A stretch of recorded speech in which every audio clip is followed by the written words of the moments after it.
আর কদিন পরেই শুরু হবে জুলাই মাস। অন্তর্বর্তী সরকারের প্রধান উপদেষ্টা লন্ডন সফরে এসে বলেছিলেন জুলাই মাসের মধ্যেই চূড়ান্ত করা হবে জুলাই সনদ। এই সনদ কেন, কি হবে এর মূলনীতি, কিংবা জুলাই সনদে মহান একাত্তরের প্রতি কোনো রকম অসম্মান করা হবে কিনা, এমন অজস্র প্রশ্ন মানুষের মনে। ফলে এই মুহূর্তে দেশের মতো লন্ডনেও বিষয়টি নিয়ে সরব কমিউনিটি। আসাদুজ্জামান শুভ রিপোর্টে জানা যাক বিস্তারিত। ক্যামেরায় ছিলেন রেজাউল করিম মৃধা।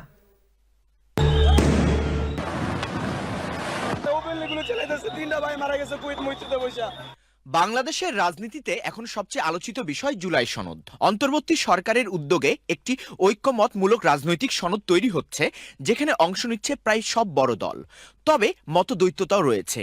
কেউ দেখছে এটিকে নতুন বাংলাদেশের ভিত্তি হিসাবে, আবার কেউ বলছেন এটি হতে হবে আগের চেতনার ধারাবাহিক সংস্করণ।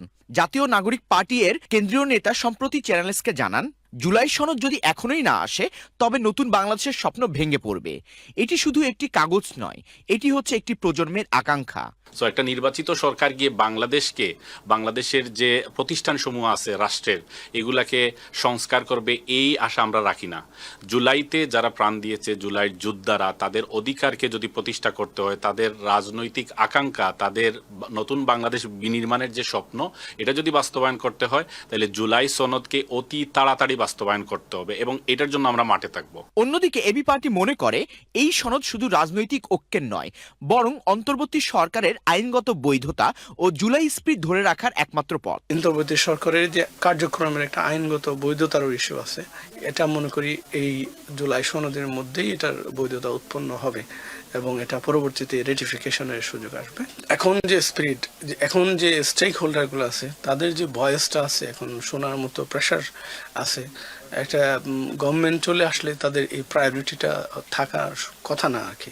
সুতরাং আমি মনে করি এখনই এটা যতটুকু সম্ভব ঐক্যমত্যের মাধ্যমেই এটা করাটা খুব জরুরি।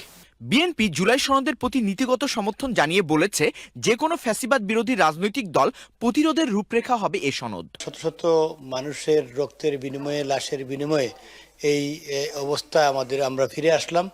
এটা অবশ্যই আগামী প্রজন্মের জন্য, আগামী কোনো স্বৈরশাসনের জন্য এটার প্রয়োজন আমি মনে করি, যাতে বাংলাদেশে কখনো আর কোনো দিন এইরকম স্বৈরশাসন বাংলাদেশে প্রতিষ্ঠিত হতে না পারে। সে যেই হোক, তার এখান থেকে শিক্ষা নেওয়া উচিত, এবং এটার জন্যই জুলাই সনদ অবশ্যই আমি মনে করি এটা প্রয়োজনীয়তা আছে।